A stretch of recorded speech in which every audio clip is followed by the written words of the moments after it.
Classes दोस्तों, Nanak classes के YouTube channel पे आपका स्वागत है। आज है 12 जून 2020 और 12 जून 2020 के जितने भी most important Rajasthan current affairs के क्वेश्चन बनते हैं आज हम उनका डिस्कस करेंगे।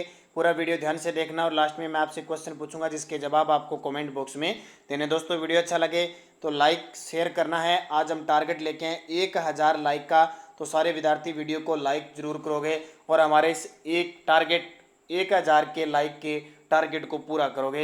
आप सभी का साथ सहयोग चाहिए।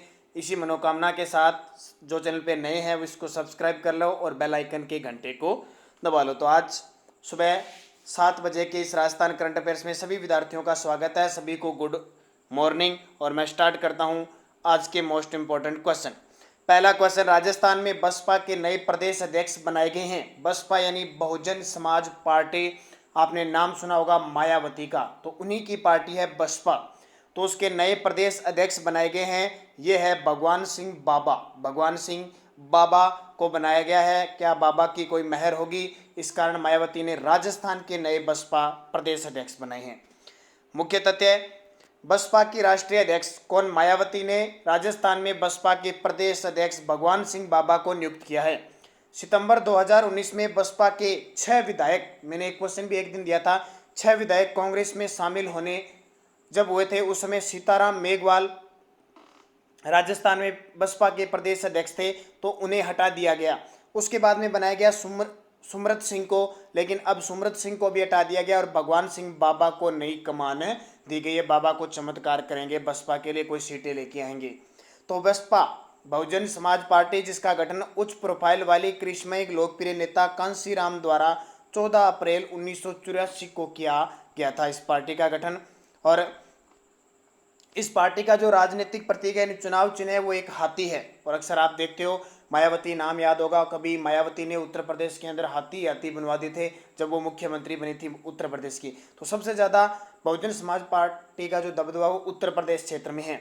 17वीं लोकसभा जो चुनाव थे उसमें बसपा ने 10 सांसद उसके लोकसभा में पहुंचे थे। उससे पहले इतने ज़्यादा नहीं थे, लेकिन अब की बार 17वीं लोकसभा में बहुजन समाज पार्टी के 10 सांसद लोकसभा में पहुंचे हुए हैं और उसकी राष्ट्रीय अध्यक्ष कौन है? मायावती।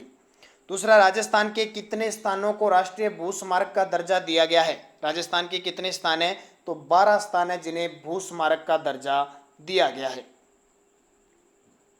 तो 12 देखिए कौन कौन से हैं। तो देश के 32 राष्ट्रीय भू स्मारकों में राजस्थान के 12 स्थान शामिल है, जिनमें प्रमुख रूप से बता देता हूं, हालांकि एग्जाम में नहीं पूछेगा, जो मैं बता रहा हूं यहाँ से क्वेश्चन वो पूछ सकता है कि किस जिले में है। रामगढ़ 12 के अंदर, आपको पता है उल्का पिंड के लिए जो स्थान बना था रामगढ़ क्षेत्र में। जावर उदयपुर में चांदी के लिए प्रसिद्ध है। संतूर बूंदी एक पहाड़ी है, ये संतूर। सेंधड़ा पाली, यहाँ पे आपको पता है एक सर्पिलाकार पहाड़ियाँ बनी हुई है यहाँ पर। बर पाली के अंदर दराह भी है ये। राजपुरा दरीबा राजमंद, ये भी आपको पता है कि खनिज संसाधन के लिए प्रसिद्ध है। किशनगढ़ अजमेर, बोजुंदा जैसलमेर, आक्कलवुड फॉसिल पार्क जैसलमेर और जोधपुर मालानी समूह जो चट्टानी प्रदेश है, इन्हें शामिल किया गया है। मैं 12 स्थान जरूरी नहीं है, लेकिन याद रखना 12 स्थानों को शामिल किया गया है। जो कुछ मैंने आपको बता दिया आपके लिए इंपॉर्टेंट बन सकते हैं। तीसरा क्वेश्चन देखिए, 13वें दक्षिणी एशियाई खेल में राजस्थान की खिलाड़ी शीतल तोमर ने 50 किलोग्राम भार वर्ग में स्वर्ण पदक जीता, उनका संबंध किस खेल से है? बहुत इंपॉर्टेंट है। ये 13वें दक्षिणी एशियाई खेल काठमांडू नेपाल के अंदर हुए थे और सबसे ज्यादा पदक भी भारत ने जीते थे। तो राजस्थान की कांस्टेबल है, ये पुलिस में लगी हुई है, आरसी बटालियन की है, शीतल तोमर। इन्होंने 50 किलोग्राम भार वर्ग में स्वर्ण पदक जीता। तो इनका खेल है कुश्ती। कौन सा? कुश्ती।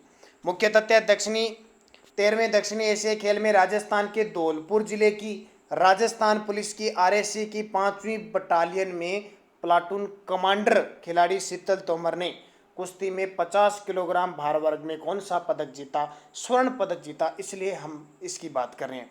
इसके साथ यहाँ पे इस दक्षिणी एशियाई खेल में राजस्थान पुलिस की एक और महिला कांस्टेबल ममता कुमारी डाका ने भारतीय कबड्डी में स्वर्ण पदक जीता। भारत ने कबड्डी में स्वर्ण पदक जीता था, उसमें ममता कुमारी डाका राजस्थान पुलिस की महिला कांस्टेबल थी। तो ये दोनों के दोनों आपके लिए इंपॉर्टेंट। अब नाम आया है धौलपुर, तो धौलपुर की हमने कभी बात नहीं की, आपको बताना है धौलपुर जिले का वन्य जीव है शुभंकर। चौथा, राजस्थान केंद्रीय विश्वविद्यालय ने 3 मार्च 2020 को अपना कौन सा स्थापना दिवस बनाया? आपको पता है राजस्थान में एक ही केंद्रीय विश्वविद्यालय है उसने 3 मार्च 2020 को अपना कौन सा स्थापना दिवस बनाया? तो 12वां स्थापना दिवस मनाया। तो राजस्थान के अजमेर जिले के, ये बहुत इंपॉर्टेंट है, राजस्थान केंद्रीय विश्वविद्यालय किस जिले में है? अजमेर में। और अजमेर में भी कहाँ पे है? बांदर सिंदरी में है। ये बहुत इंपॉर्टेंट है। बांदर सिंदरी में स्थित राजस्थान केंद्रीय विश्वविद्यालय ने अपना 12वां स्थापना दिवस 3 मार्च 2020 को बनाया। तो इसका मतलब है इसकी स्थापना 3 मार्च 2009 को हुई थी। इस अवसर पर राज्यपाल कलराज मिश्र ने 20 केंद्रीय विश्वविद्यालयों से संबंधित central university common interest test 2020 web portal का भी शुभारंभ किया। भारत के राष्ट्रपति श्री रामनाथ जी कोविंद राजस्थान केंद्रीय विश्वविद्यालय के कुलाध्यक्ष यानी कुलाधिपति होता है। केंद्रीय विश्वविद्यालयों का राष्ट्रपति होता है। और जो सीधे विश्वविद्यालय होते हैं सरकारी, उनके कुलपति होते हैं। राज्यों के जो विश्वविद्यालय होते हैं उनके हमेशा राज्यपाल होता है। तो यहाँ केंद्रीय है तो कुलाधिपति जाहिर सी बात है कौन होंगे? राष्ट्रपति। और राष्ट्रपति कौन है? रामनाथ कोविंद। प्रोफेसर अरुण कुमार पुजारी विश्वविद्यालय के क्या है? कुलपति यानी वाइस चांसलर हैं। 5 नंबर देखिए, राजस्थान राज्य ILD कौशल विश्वविद्यालय के साथ राज्य के किन 2 विश्वविद्यालयों ने MOU किया है? तो राजस्थान राज्य ILD कौशल विश्वविद्यालय राजस्थान के 2 विश्वविद्यालय, तो ध्यान रखना, स्वामी केशवानंद राजस्थान कृषि विश्वविद्यालय बीकानेर और गुरु गोविंद गुरु आदिवासी विश्वविद्यालय बांसवाड़ा, ये दोनों ही है। ध्यान रखना, थोड़ा सा मिस्टेक हो गया, यहाँ पे उपयुक्त दोनों लिखने थे, लेकिन दोनों ही ध्यान रखना, इन 2 विश्वविद्यालयों के साथ MOU हुआ है। अब देखिए पूरी जानकारी। राजस्थान राज्य ILD कौशल विश्वविद्यालय के साथ राज्य के 2 विश्वविद्यालयों स्वामी केशवानंद राजस्थान कृषि विद्यालय, ध्यान रखना ये राजस्थान का प्रथम कृषि विश्वविद्यालय है, बीकानेर और गोविंद गुरु आदिवासी विश्वविद्यालय बांसवाड़ा ने MOU किया है। इस MOU के द्वारा बीकानेर और बांसवाड़ा के इन विश्वविद्यालयों ने आगामी 2020 से प्रारंभ होने वाले शैक्षणिक स्तर से ILD कौशल विश्वविद्यालय द्वारा स्वीकृत पाठ्यक्रम को प्रारंभ करने का निर्णय लिया है। यह पाठ्यक्रम शिक्षित युवकों को तत्काल रोजगार से जुड़ने के लिए क्या होगा? उपयोगी सिद्ध होंगे। अब नाम आया है MOU, 2-3 बार मैंने बता दिया। इसका मतलब क्या होता है? Memorandum of understanding. Memorandum of understanding full form ध्यान रखना। फिर नाम आया है ILD कौशल विश्वविद्यालय, तो ILD की फुल फॉर्म होती है institute of leadership development. Institute of leadership development. छठा, गरीब नवाज विश्वविद्यालय का शुभारंभ अजमेर में कब किया गया? यह आपको पता है कि गरीब नवाज विश्वविद्यालय का शुभारंभ अजमेर में हो चुका है। अब आपको अजमेर में हुआ है तो बहुत इंपॉर्टेंट है, क्योंकि भारत का मक्का मदीना कहते हैं अजमेर को। किस कारण? ख्वाजा मोइनुद्दीन चिश्ती यानी गरीब नवाज की दरगाह है, इस कारण। तो 6 मार्च 2019 को इसका शुभारंभ किया गया। ये तारीख बहुत इंपॉर्टेंट बनती है आपके लिए। तो केंद्रीय अल्पसंख्यक मामलात मंत्री मुख्तार अब्बास नकवी ने 6 मार्च 2019 को अजमेर के कैड विश्राम स्थली, ध्यान रखना, अजमेर की कैड विश्राम स्थली पर गरीब नवाज विश्वविद्यालय की नींव रखी। बहुत बड़ी बात है, ख्वाजा मोइनुद्दीन चिश्ती के नाम पर कोई विश्वविद्यालय की नींव रखी गई है, तो इम्पोर्टेंट बनेगा। अब मुझे कमेंट करके बताना है, ख्वाजा मोइनुद्दीन चिश्ती भारत किसके समय, कब वह किसके साथ आए? भारत किसके साथ, कब वह, उस समय भारत का हिंदू शासक कौन था? तीनों के तीनों क्वेश्चन आप मुझे कमेंट करके बताओगी। 7 नंबर, किस जगह को उत्तराखंड की ग्रीष्मकालीन राजधानी बनाने का शासन आदेश जारी हुआ है? तो ग्रीष्मकालीन राजधानी उत्तराखंड की, तो यह है भराड़ीसैंण गैरसैंण, भराड़ीसैंण क्षेत्र को। मुख्य तथ्य, उत्तराखंड में राज्यपाल की मंजूरी के बाद भराड़ीसैंण यानी गैरसैंण को ग्रीष्मकालीन राजधानी बनाने के लिए शासनादेश जारी कर दिया गया। और वैसे उत्तराखंड की राजधानी क्या है? देहरादून। अब ग्रीष्मकालीन राजधानी, तो ये चर्चित रहेगा, बहुत इंपॉर्टेंट। हालांकि मुख्यमंत्री त्रिवेंद्र सिंह रावत ने मार्च में गैरसैंण को ग्रीष्मकालीन राजधानी घोषित किया था। अब इसके पूरी तरह से आदेश जारी हो चुके हैं। तो आपके लिए इंपॉर्टेंट उत्तराखंड बहुत इंपॉर्टेंट है। उत्तराखंड के राज्यपाल आपको बताने, बहुत बार मैं इन राज्यपालों के, मुख्यमंत्री की चर्चा कर चुका हूँ। तो उत्तराखंड में वर्तमान उत्तराखंड के राज्यपाल कौन है? 8 नंबर क्वेश्चन देखिए, किस राज्य ने राज कौशल पोर्टल का शुभारंभ किया है? किस राज्य ने राज कौशल पोर्टल, तो नाम से पता हो जाएगा, राज यानी राजस्थान ने शुभारंभ किया है। राजस्थान सरकार द्वारा राज कौशल पोर्टल और ऑनलाइन श्रमिक रोजगार विनिमय की शुरुआत की गई है। इस पोर्टल को सूचना व प्रौद्योगिकी विभाग IT और राजस्थान कौशल और आजीविका विकास निगम RSLDC द्वारा विकसित किया गया है।